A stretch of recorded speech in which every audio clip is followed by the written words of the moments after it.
이 시간 자리에 일어나셔서 영과 진리로 주일 예배를 하나님께 드리시겠습니다.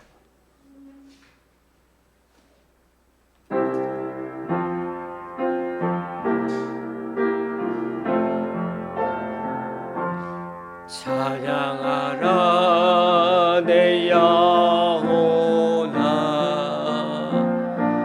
찬양하라 내 영혼아, 내 속에 있는 것들아 다 찬양하라. 경배하라 경배하라 내 영혼아, 경배하라 내 영혼아, 내 속에 있는 것들아 다 경배하라. 감사하라 감사하라 내 영혼아, 감사하라 내 영혼아,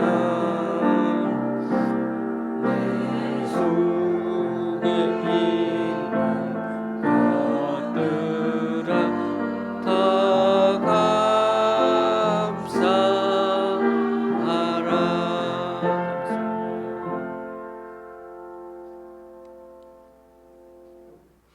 내가 환난 중에서 여호와께 아뢰며 나의 하나님께 부르짖었더니 그가 그의 성전에서 내 소리를 들으시며 그의 앞에서 나의 부르짖음이 그의 귀에 들렸도다. 여호와께서 내 의를 따라 상 주시며 내 손의 깨끗함을 따라 내게 갚으셨으니 이는 내가 여호와의 도를 지키고 악하게 내 하나님을 떠나지 아니하였으며 그의 모든 규례가 내 앞에 있고 내게서 그의 율례를 버리지 아니하였음이로다. 아멘. 사도신경으로 주님께 신앙 고백 올려드립니다. 전능하사 천지를 만드신 하나님 아버지를 내가 믿사오며 그 외아들 우리 주 예수 그리스도를 믿사오니 이는 성령으로 잉태하사 동정녀 마리아에게 나시고 본디오 빌라도에게 고난을 받으사 십자가에 못 박혀 죽으시고 장사한 지 사흘 만에 죽은 자 가운데서 다시 살아나시며 하늘에 오르사 전능하신 한 자 계시다가 저리로서 산자와 죽은 자를 심판하러 오시리라. 성령을 믿사오며 거룩한 공회와 성도가 서로 교통하는 것과 죄를 사하여 주시는 것과 몸이 다시 사는 것과 영원히 사는 것을 믿사옵나이다. 아멘. 자리에 앉으셔서 찬송 6장 하나님께 찬양 드리시겠습니다.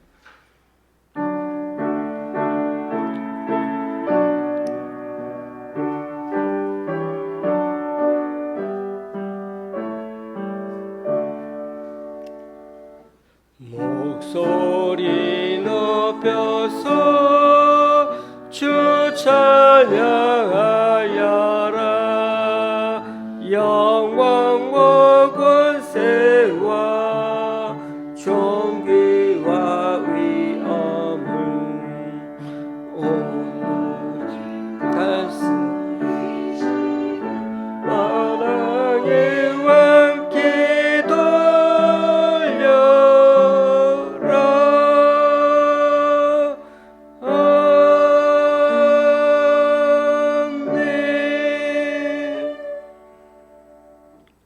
교독문 45번을 다 함께 교독하시겠습니다. 시편 103편 교독문 45번입니다.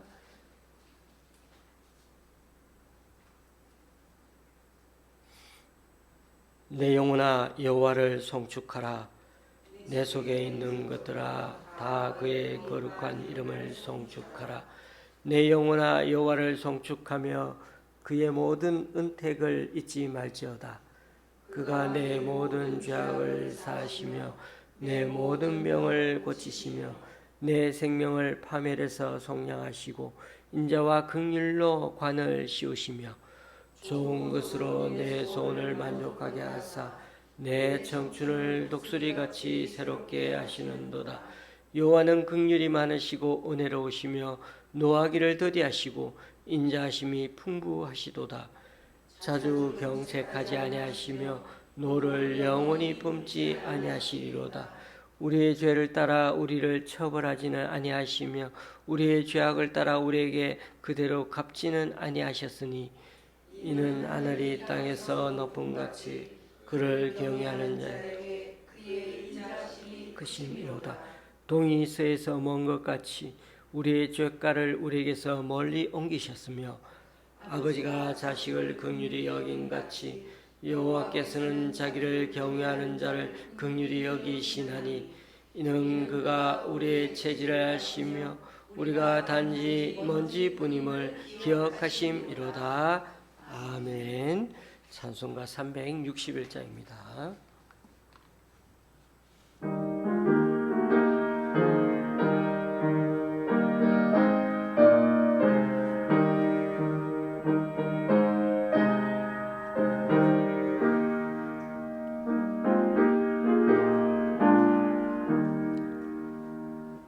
기도하는 이 시간 주께 무릎 꿇고 우리 구세주 앞에 다 나아가네.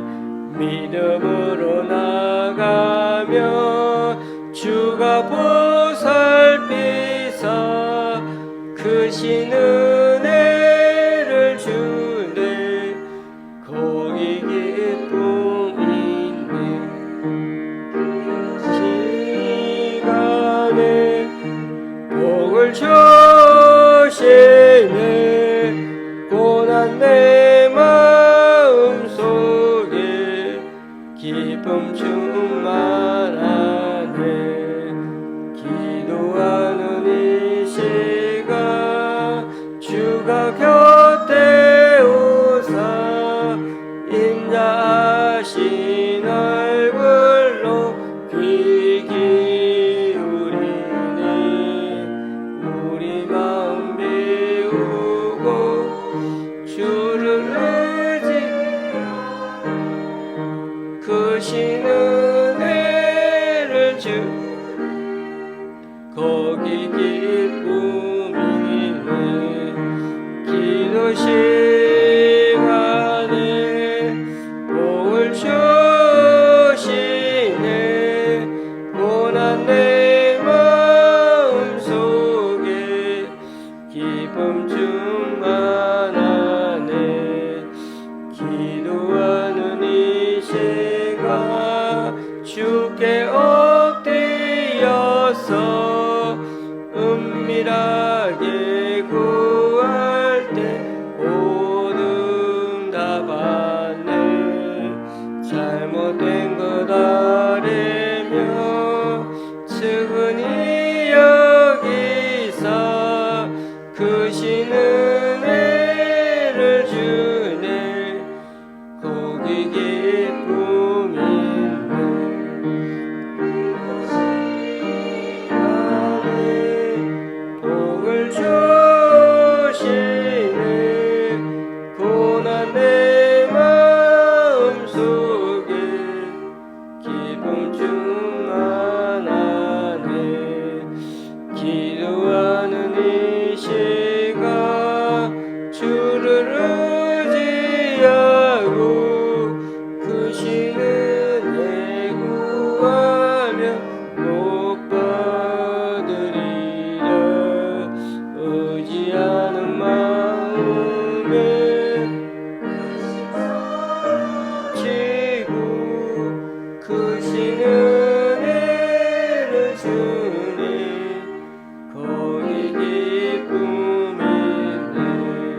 지구가 만들어지고 나서 지금까지 셀 수 없이 많은 사람들이 태어나 살다가 땅속에 들어가 다 먼지가 되어 버렸지만, 그래도 여기 눈을 떠서 아름다운 세상을 바라보며 여전히 숨을 쉬며 살아가게 해주신 것, 이건 모두 너무나 큰 주님의 은혜임을 이 시간 고백합니다.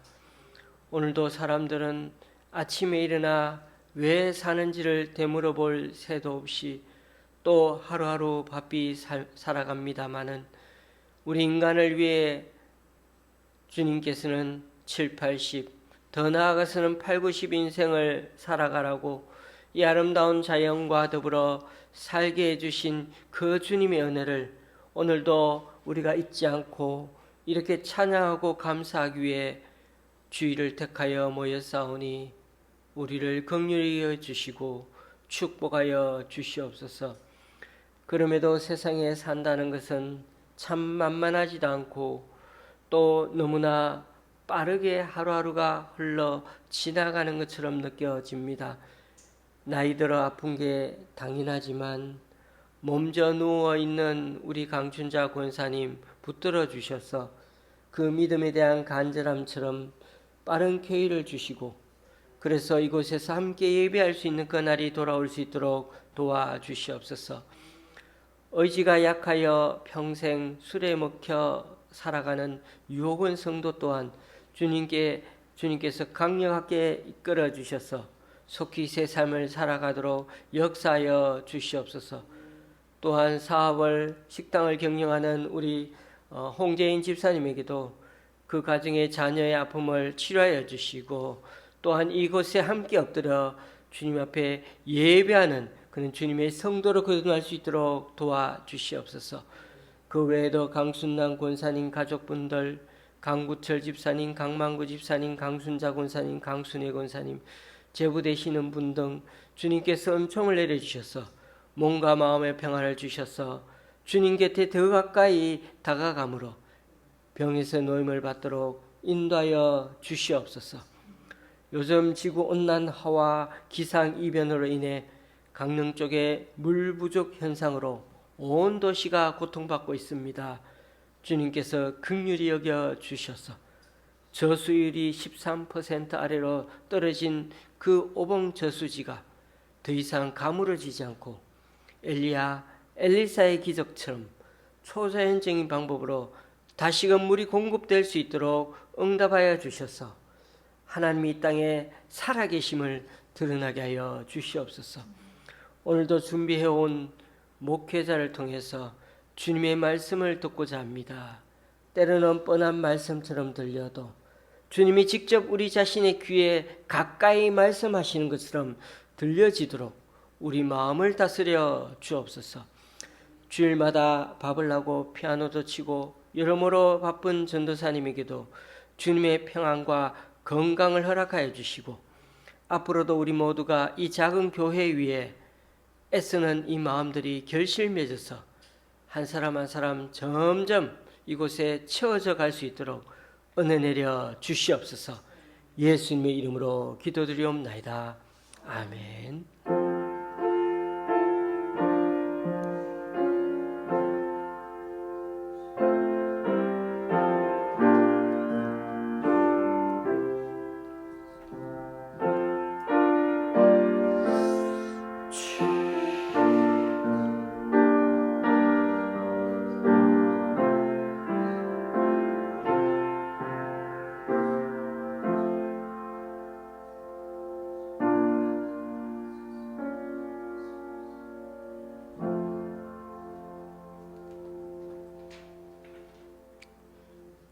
오늘 우리에게 주시는 하나님의 말씀은 데살로니가 후서 1장 3절에서 12절까지입니다. 제가 가지고 있는 신약 성경은 334쪽입니다. 데살로니가 후서 1장 3절에서 12절까지입니다.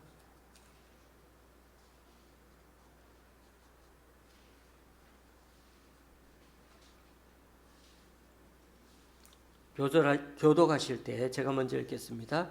형제들아, 우리가 너희를 위하여 항상 하나님께 감사할지니 이것이 당연함은 너희의 믿음이 더욱 자라고 너희가 다 각기 서로 사랑함이 풍성함이니 그러므로 너희가 견디고 있는 모든 박해와 환난 중에서 너희 인내와 믿음으로 말미암아 하나님의 여러 교회에서 우리가 친히 자랑하노라. 이는 하나님의 공의로운 심판의 표요 너희로 하여금 하나님의 나라에 합당한 자로 여김을 받게 하려 함이니 그 나라를 위하여 너희가 또한 고난을 받느니라. 너희로 환난을 받게 하는 자들에게는 환난으로 갚으시고 환난을 받는 너희에게는 우리와 함께 안식으로 갚으시는 것이 하나님의 공의이시니 주 예수께서 자기의 능력의 천사들과 함께 하늘로부터 불꽃 가운데 나타나실 때 하나님을 모르는 자들과 우리 주 예수 복음에 복종하는 자들에게 형벌을 내리시리니 이런 자들은 주의 얼굴과 그의 힘의 영광을 떠나 영원한 멸망의 형벌을 받으리로다. 그날에 그가 강림하사 그의 성도들에게서 영광을 받으시고 모든 믿는 자들에게서 놀랍게 여김을 얻으시리니 이는 우리의 증거가 너희에게 믿어졌음이라. 이러므로 우리도 항상 너희를 위하여 기도함은 우리 하나님이 너희를 그 부르심에 합당한 자로 여기시고 모든 선을 기뻐함과 믿음의 역사를 능력으로 이루게 하시고 우리 하나님과 주 예수 그리스도의 은혜대로 우리 주 예수의 이름이 너희 가운데서 영광을 받으시고 너희도 그 안에서 영광을 받게 하려 함이라. 아멘.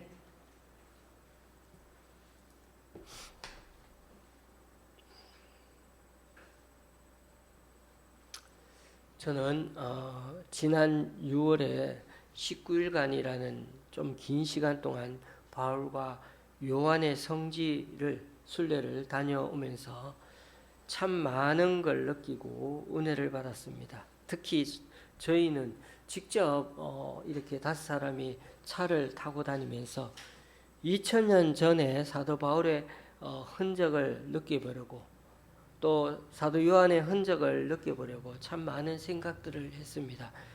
특히 사도행전에 나오는 사도 바울의 선교 행적은 얼마나 귀중한 자료인지, 사도 바울이 다녀갔던 길들을 그렇게 사도행전에 기록해 놓았기 때문에 오늘 우리가 살펴보는 데살로니가 교회 관련한 그 편지 내용도 바로 이 사도행전을 봐야 선교지 현장을 살펴볼 수만 있다면 오늘 말씀은 우리가 더 은혜롭게 우리에게 다가올 것입니다.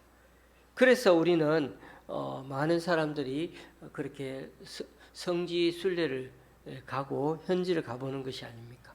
물론 저는 아직 그리스 쪽에는 한 번도 가본 적이 없어 이 데살로니가에 대해서는 말씀을 못 드리지만 그래도 튀르키예 정도만 다녀오니까 바울과 요한이 전도하면서 얼마나 그 넓은 땅덩어리를 생고생을 하면서 그렇게 다녔을까 참 많이 그냥 가슴이 절절히 느껴졌습니다. 여러분 데살로니가 전후소를 이해하려면 사도행전 16장에서 18장까지 말씀을 천천히 읽어보시는 게 꼭 필요합니다. 사도행전 16장에서 18장까지 말씀을 집에 가셔서 한번 읽어보시면 좋겠습니다.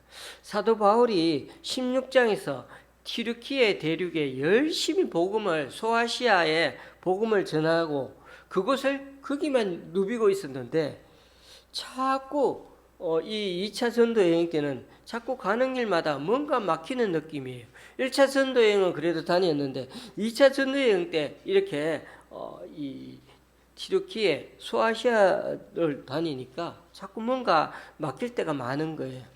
그래서 사도 바울은 드로아 항구 도시 가보니까 드로아가 항구 도시더라고요. 그때로 말하면 트로이인데 호모가 지은 오디세이아에 나오는 그 유명한 장소에서 바울이 기도하다가 마게도냐 사람이 막 저쪽에서 건너와서 우리를 도와달라고 손짓하는 장면을 그렇게 환상 가운데 보았습니다. 여러분 그렇지 않습니까? 저 꿈속에서 봤는 그 사람이 마게도냐 사람인지 어떻게 합니까마는. 그런데도 이런 꿈을 꾸었다고 해가지고 이게 성령님이 인도하신 거라고 받아들이는 게 정말 저는 잘 이해가 되지는 않지만은, 사도 바울은 이것이 정확하게 하나님에게서 온 꿈이요 환상임을 확실하게 사도행전에서 밝혀주고 있지 않습니까? 이것이 명확하게 하나님 뜻으로 이해했기 때문에 바울은 자기 돈을 들이고 시간을 들이고 위험까지 그를 불사하면서 그렇게 건너가지 않았습니까? 어쨌든 이 놀라운 사건을 기점으로 해서 바울은 튀르키예 소아시아 대륙을 넘어가지고 이제는 또 다른 대륙인 유럽 대륙, 즉 그리스로 배를 타고 직접 넘어가기 시작했습니다. 그것이 17장에 나옵니다. 바울은 거기서 가서도 제일 먼저 회당을 통해 복음을 전하기 시작했는데요. 거점이 항상 회당이었죠. 이것은 사실 좋은 방법이기도 하지만 한편으로는 아주 위험한 방법이기도 했죠. 왜냐하면 외국 땅에서 유대교를 믿는 유대인들은 어떻게 보면 더 독하고 더 센 경우가 많기 때문이죠. 17장을 읽어보시면 바울은 경건한 그리스도인들 무리와 기구인들에게 복음을 전하는 좋은 기회를 삼아서 또 그런 결실도 많이 맺었습니다만, 그러나 한편으로는 자신들을 도와주던 야손 그리고 또 다른 사람들을 오히려 곤란하게 만들고 잡혀가게 만들고 얼마나 그렇게 만들었습니까? 바울은 거기서 결국 쫓겨나가지고 도망가서 조금 떨어져 있던 베리아로 도망갔지만은 유대인들은 거기까지 따라와서 회방을 놓는 바람에 바울은 아예 아주 멀리 아테네를 거쳐서 코린토스까지 도망갈 수밖에 없었습니다. 그래서 아테네, 코린토, 그런 데가 여러분 아데네 여긴 고린도라고 되어 있지만 어쨌든 그 당시에 그 그리스어로 그대로 말하면 아테네가 되고 코린토가 됩니다. 어쨌든 이런 도시로 도망갔다는 것은 지도를 한번 펼쳐보시면 아시지만은 배를 타고 아주 먼 거리까지 그렇게 주행량을 쳐야 됐다는 것입니다. 물론 바울은 복음을 위해 그렇게 선교지를 이동해서 간 것이겠지만 한편으로는 적들의 공격과 핍박이 늘 사도 바울의 삶 속에 드리워져 있어요. 그림자처럼. 항상 복음을 전한다는 것은 위험과 환난과 어려움과 고난이 항상 감수해야 될 일이었던 것입니다. 그런 점에서 사도 바울은 고난과 환난을 늘 벗삼아서 오히려 선택해서 적극적으로 그렇게 고난을 길을 간 것입니다. 자, 여기까지가 바울이 전도를 통해 데살로니가의 교회를 세우는 과정을 보여주는 것이죠. 그런 점에서 데살로니가는 당시에 아주 중요한 위치이기도 했습니다. 왜냐하면 당시 마게도냐, 즉 알렉산드로스 대왕이 세상을 정복하기 전에 그 아버지가 다스리던 지역, 그것이 바로 여기 마케도니아인데, 이 마게도니아의 수도 역할을 하던 것이 바로 이 데살로니가, 오는 말로 말하면 테살로니키입니다.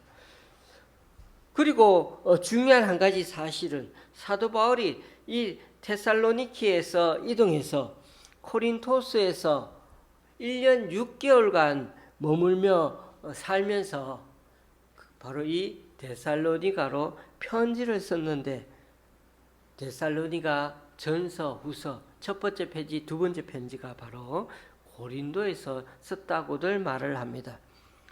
학자들이 이렇게 주장하는데요. 이게 왜 중요하냐 하면은 신약 성경 중에 제일 먼저 기록된 성경 그러면 여러분 복음서일까요? 아닙니다. 우리는 신약 성경 딱 펴면 마태복음 나오니까 마태복음을 먼저 쓴 것 같은데 천만에요. 복음서보다도 제일 먼저 쓴 것이 바울 서신이라고 하지 않았습니까? 그런데 바울 서신 중에도 제일 먼저 기록된 성경은 어쩌면 데살로니가 서신일 수 있다고 학자들은 말하고 있습니다. 전에도 말씀드렸지만은 사복음서는 바울 서신보다 늦게 기록되었어요. 예수님의 행적이 먼저 기록되어 있어야 맞는 거지만은 사실 12제자들은 항상 복음을 전할 때 구전으로 말로 열심히 복음을 전했기 때문에 글로 편지로 써서 남긴 바울의 서신들보다도 나중에 훨씬 기록되었다는 것입니다. 그런 점에서 데살로니가 서신서는 아주 중요한 위치에 있다고 할 수 있습니다. 어쨌든 데살로니가는 당시 아주 큰 대도시, 마게도니아 지역의 가장 수도라고 할 수 있었으니 사람들의 왕래가 많았고 자유도시이다 보니 종교적으로도 다양한 신들을 다 섬기는 그런 우상이 판을 치는 그런 문화 속에 젖어 있었습니다. 그래서 그리스의 알포스 여러 신들, 12신들을 섬기는 건 말할 것도 없고 심지어 이집트의 신들까지 다양하게 섬기고 있었죠. 그래서 데살로니가 전서 1장 9절에서 우상을 버리고 진짜 살아계신 하나님만 믿으라고 그렇게 바울은 1장 9절에서 데살로니가 전서 1장 9절에서 외칩니다. 그리고 전서 2장에 보면 데살로니가로 돌아가려고 그렇게 사도 바울은 노력했지만 사탄의 방해로 그렇게 돌아가지 못하고 있다고 말하면서 늘 마음만은 너희들과 여러분들과 함께 같이 있다고 데살로니가 전서 2장 17절 18절에 말하고 있습니다. 이처럼 바울이 데살로니가 전서를 쓴 이유는 남아있는 형제들을 강건하게 붙들어 주고 싶어서 편지를 쓴 것이죠. 그래서 믿음을 계속 칭찬도 하면서도 이방인들처럼 절대로 세욕을 따르거나 그런 풍토에 타락하지 말고 약자들 돌보며 섬기며 살라고 그렇게 권면하고 있습니다.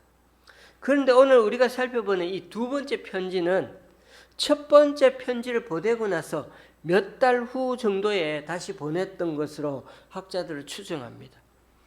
우리가 전서와 후서 이 두 편지 내용을 읽으면서 여러분 좀 다른 뉘앙스를 분간해 낼 수 있다면 우리는 오늘 이 두 번째 편지를 이해하는 데 성공한 것입니다. 첫 번째 편지를 읽어보시면 사도 바울이 좀 마음의 여유가 있는 것 같습니다. 읽어보면 여러 가지 용어들이 칭찬도 하고 또 이렇게 마음의 여유 있게 글을 쓰지만 처음에 인사도 나누고 칭찬도 하고 많이 하지만 그러나 두 번째 편지를 보면 후서 편지를 보면 인사를 나누고 나자마자 바로 교회에 당면한 환난과 핍박에 대해서 얘기를 꺼내기 시작합니다. 바울은 지금 교회를 박해하는 무리에 대해 하나님이 똑같이 환난으로 갚아주시고 지금 환난 당하는 데살로니가 교회는 하나님이 안식으로 갚아주실 거로 그 위로를 권면하죠. 그게 보면은 6절 7절에 나오지 않습니까? 그리고 마지막 날에 그 심판이 반드시 임하게 될 거라고까지 다짐하면서 확실하게 밝혀놓습니다. 이처럼 바울이 첫 번째 편지보다 두 번째 편지를 더 강력한 어조로 급하게 편지를 쓰게 된 동기, 그게 중요한데요. 교회를 어지럽히는 내부 세력들과 그리고 외부의 환난, 핍박 때문에 그것 때문에 편지를 다시금 쓸 수밖에 없었다는 것입니다. 그런 점에서 우리는 오늘 사도 바울이 어떻게 환난을 이해하고 다루는지가 참 중요하다는 걸 알 수가 있습니다. 바울은 어려움과 환난을 당한 줄 알면서도 복음을 전하기 위해서 일부러 가는 곳마다 회당에 들어갔습니다. 어떻게 보면 복음을 전할 때 가장 적대적인 태도를 취할 수 있는 사람들, 유대교를 믿는 유대인들, 사람들이지만은 바울을 더 잘 알지 않겠습니까? 바울은 그들이 따르는 그 율법서와 또 회당이라는 모임 장소를 오히려 복음을 전하는 통로로 사용했던 것입니다. 그러다 보니 어떨 때는 자신을 죽이려고 달려드는 그 유대인들의 폭력적인 위험도 늘 감사하면서 사는 것을 마다하지 않았습니다. 그래서 때로는 맞아가지고 죽었다가 기적적으로 살아날 때도 있지 않았습니까? 그런 점에서 바울이 데살로니가 교회를 자랑하고 칭찬하는 이유는 무엇입니까? 오늘도 칭찬한다는 말이 나오지 않습니까? 4절에 보니까 우리가 친히 자랑하노라. 자랑한다고. 그것은 바로 바울이 칭찬하는 이유는 그들이 모든 박해를 받고 또 어려움 가운데에서도 복음의 진리에 대해서 타협하고 있지 않기 때문이죠. 그리고 환난 중에서도 그들이 인내하고 주님을 신뢰했기 때문이죠. 그리고 4절 말씀처럼 오늘 우리 설교 제목처럼 뭐라고요? 너희가 견디고 있는 모든 박해와 환난 중에서 지금도 견디고 있어요. 박해와 환난이 지금도 있습니다. 그런데도 그런 현재 진행형인 가운데서 이들은 잘 견뎌내고 있다는 것입니다. 그래서 그들의 인내를 주님을 신뢰하는 것에 대해서 칭찬하고 있습니다. 그들은 환난을 당하는 중에도 서로 사랑하였고 그들의 믿음은 정체되지 않았으며 성장한 믿음을 갖고 있었다는 것입니다. 여러분, 어떤 교회가 좋은 교회이고 어떤 교회가 과연 주님 앞에 자랑할 수 있는 교회일까요? 우리가 겉으로 봐서 자랑할 게 많으면 남들을 도와주고 그런 것들을 그리고 가장 큰 자랑들은 교회가 자랑하는 거죠. 우리 교회 커. 우린 교인들이 많아. 이런 것도 큰 자랑거리일 겁니다.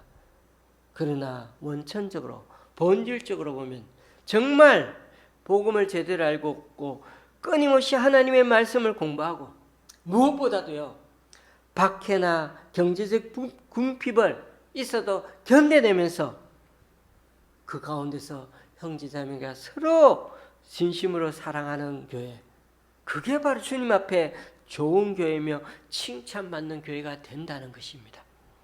그러므로 교우님들, 우리 인생 가운데 닥치는 환난과 어려움이 없는 교회가 좋은 교회라기보다는 그런 환난과 어려움이 있어도 그 누구도 오히려 피해갈 수가 없지만은 오히려 사도 바울은 그런 환난과 핍박을 오히려 적극적으로 감수하면서까지 자신의 복음을 전하는데 최선을 다하는 그런 교회야말로 주님 앞에 자랑거리라고 말씀하고 있는 것입니다.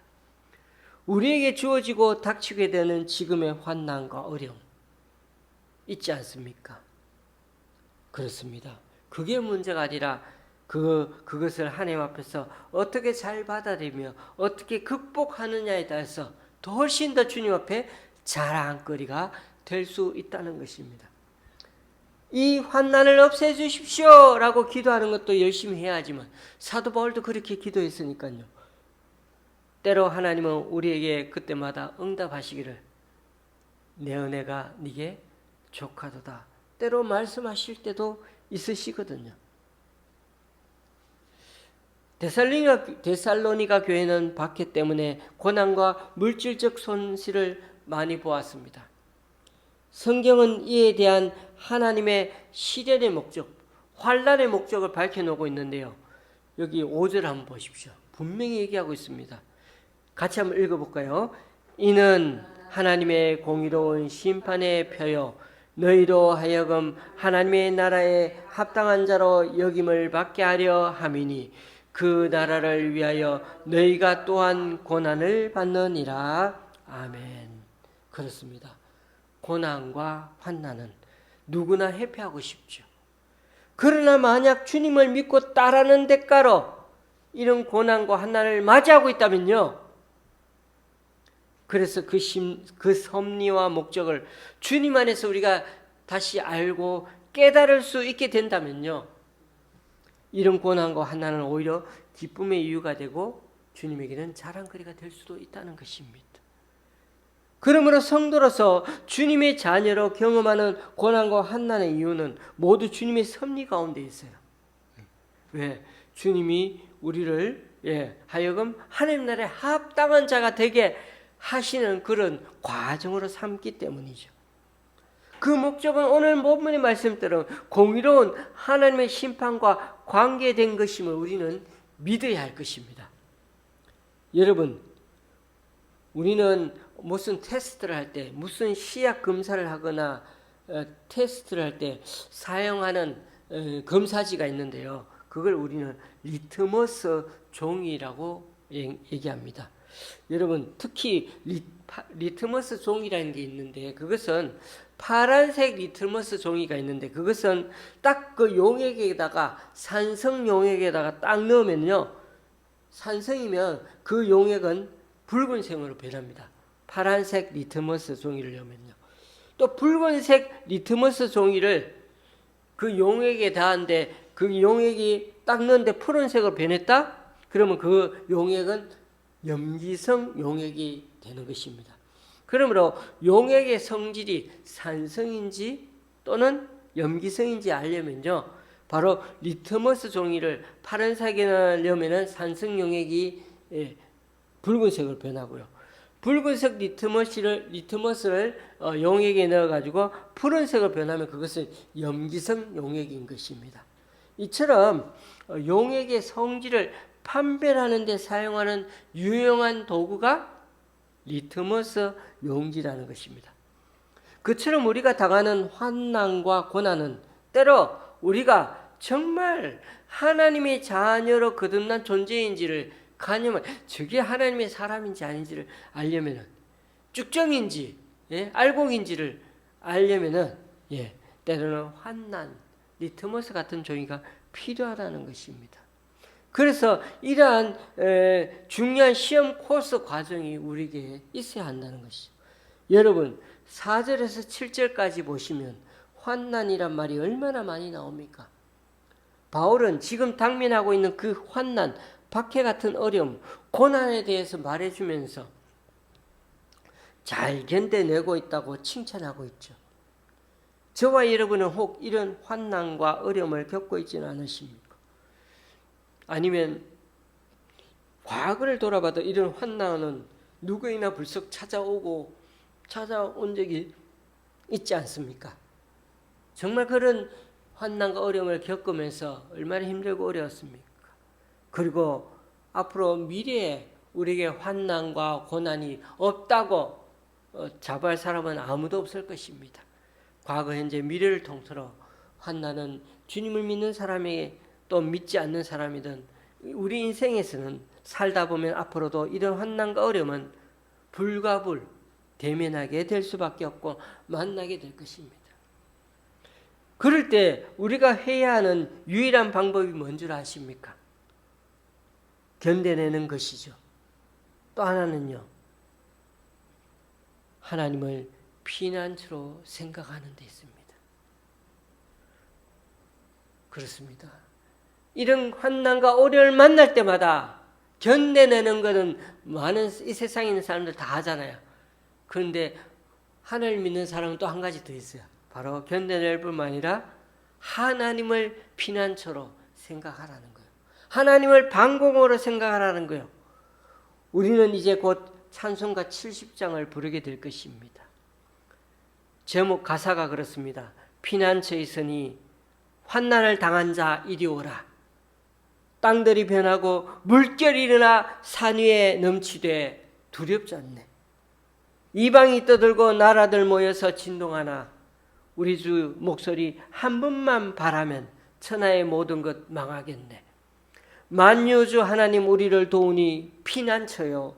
세상의 난리를 그치게 하시니 세상에 창금이 쓸데없네. 높으신 하나님 우리를 구하니 할렐루야. 괴로움이 심하고 환난이 극하나 피난처 되시는 주 하나님. 여러분, 이 찬양은 아주 짧아요. 우리가 곧 부를 70장 찬양은 너무 짧지만은 그러나 또 한 가지 아주 강렬하게 우리에게 확신과 용기를 주는 찬양이기도 합니다. 그래서 여러분, 영국 국가가 바로 이 찬송가 70장에다가 가사를 붙여서 자신들의 국가로 노래하고 있습니다. 기회가 되시면은 영국 국가를 한번 틀어서 들어보십시오. 들어보면 이 노래 이 음이 바로 이 피난처 되시는 이 노래입니다.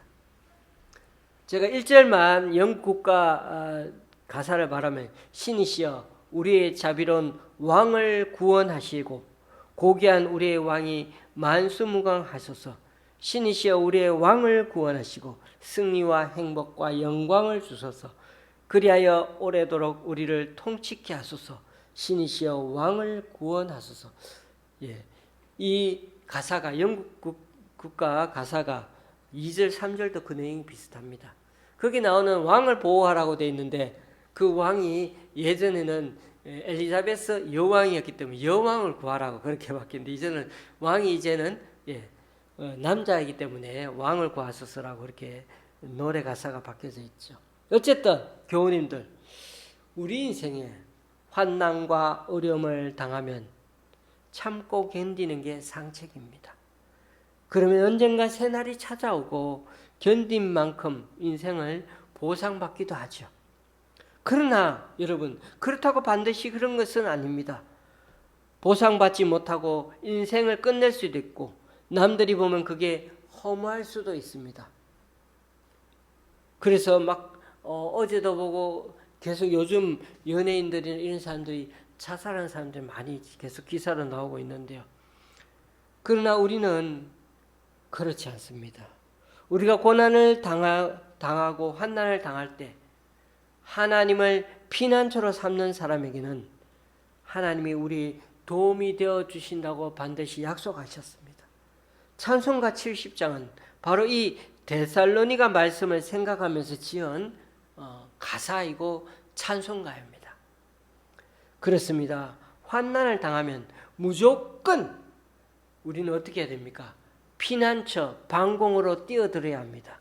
폭탄이 떨어지면 무조건 주변에 지정된 대피장소, 방공호, 서울 같은 데 대체로 지하철로 가야 되겠죠? 오늘 이 말씀을 다시금 묵상하면서 우리에게 닥치는 이 환난이 하나님 앞에 제대로 값어치로 매김받기 위해서는 그렇습니다. 우리 주님을 피난처로 방공으로 삼으라는 것입니다. 그리고 오늘 본문 말씀에 있는 것처럼 서로 기도해 주면서 11절에 보니까 기도합니다. 항상 기도해 줌으로써 서로가 기도하고 기도해 줌으로 이 환난을 잘 이겨내라고 그렇게 격려해 주고 있습니다. 부디 오늘 이 말씀처럼 우리의 인생 가운데 살다가 닥치는 환난과 고난 어려움을 어떻게 대하느냐에 따라서 우리 그리스도인의 삶의 모습은 그리스도인이냐 비그리스도인이냐 달라질 수 있습니다.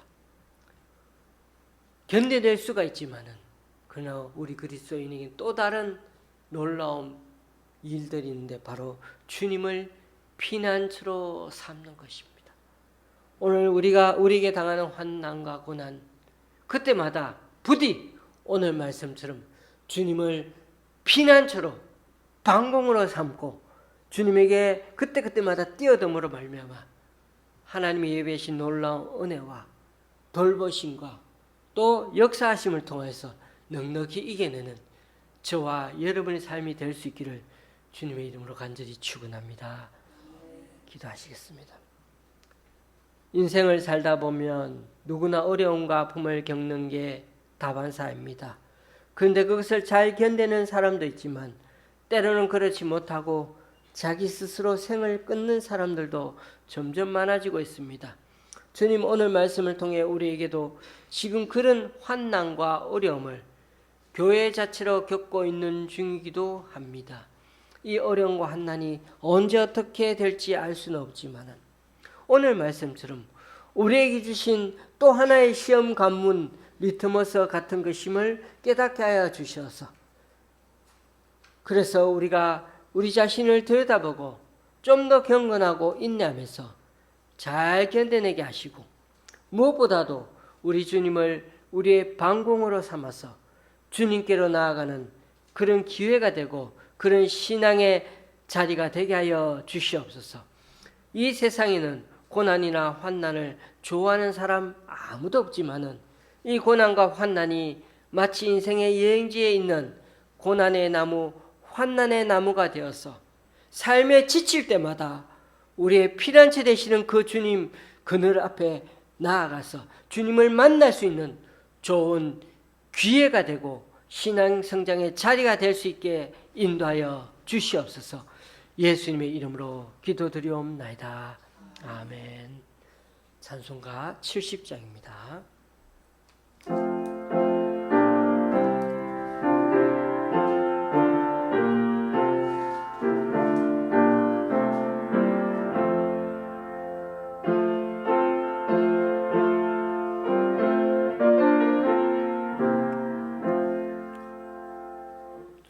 피난처 있으니 환난을 당한 자 이리 오라. 땅들이 변하고 물결이 일어나 산 위에 넘치되 두렵지 않네. 이방이 떠들고 환난들 모여서 진노하나. 우리 주 목소리 한 번만 바라면 천하의 모든 것 망하겠네. 만주 하나님 우리를 도우니 피난처요. 세상의 난리를 그치게 하시니 세상의 잠금이 쓸데없네. 높으신 하나님 우리를 구하니 할렐루야.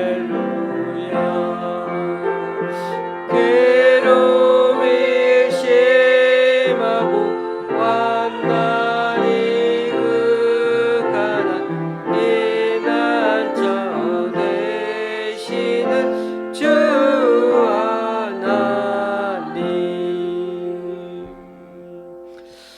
아멘. 이제 다 같이 일어나셔서 하나님께 예물을 봉헌하시겠습니다.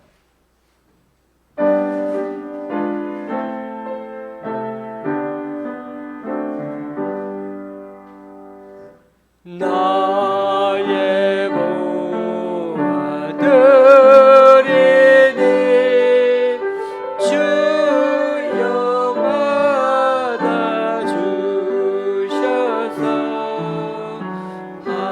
하늘날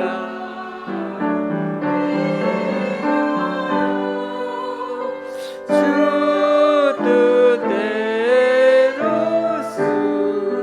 쓰소서.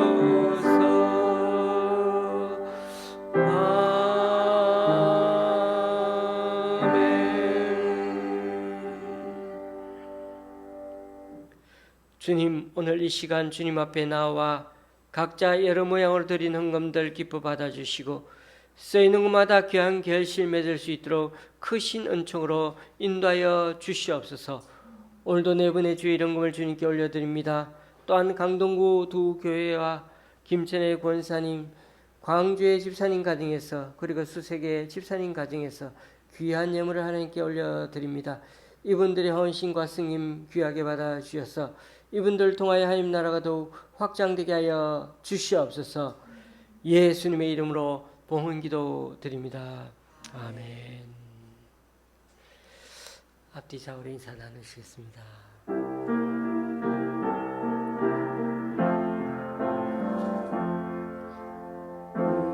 우리에게 양하신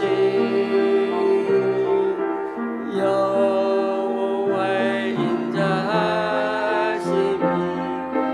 크고 크도다 크시도다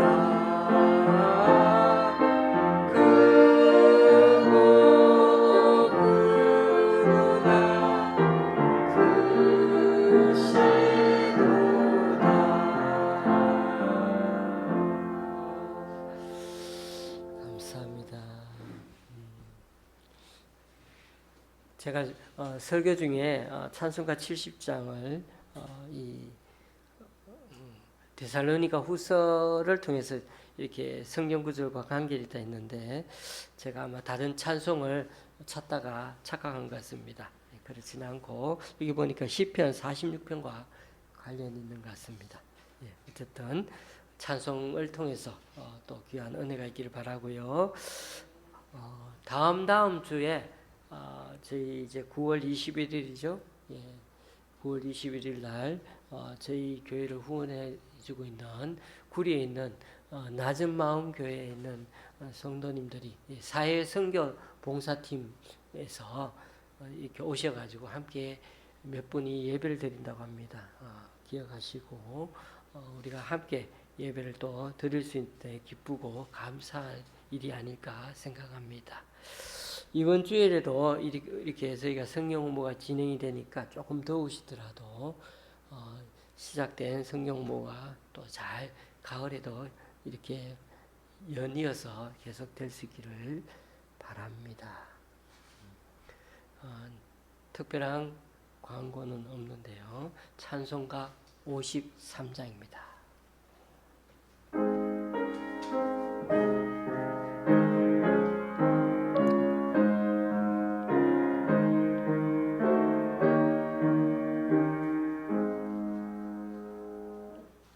정령을 선택하기 전 머리를 숙일 때 주께서 계시고 복 내려 주소서. 집으로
우리 주 예수 그리스도의 은혜와 하나님 아버지의 크신 사랑과 성령님의 교통 교제케 하심이 우리 인생 살아갈 때 누구도 환난을 피할 수는 없지만 그래서 이 세상에 고통이 주어드는 것이 때로는 이 세상에 귀먹은 세상에 깨우기 위한 하나님의 메가폰처럼 고통을 주시고 환난을 주실 때마다 우리의 피난처 되시는 그 방공호 되어주시는 그 주님을 그때마다 기억해내어서 이 환난을 통해 우리의 인생에 오히려 놀라운 경험을 깨닫고 또 주님이 예비하신 그 축복을 경험하기 원하는 여기 모인 우리 좋은 시학교의 성도님들과 그 가정 위에 병원에 계신 우리 강춘자 권사님 위에 또 여러 사정으로 교회에 나오지 못하는 성도님 위에 이제로부터 영원히 함께 하시기를 간절히 축원하옵나이다. 아멘.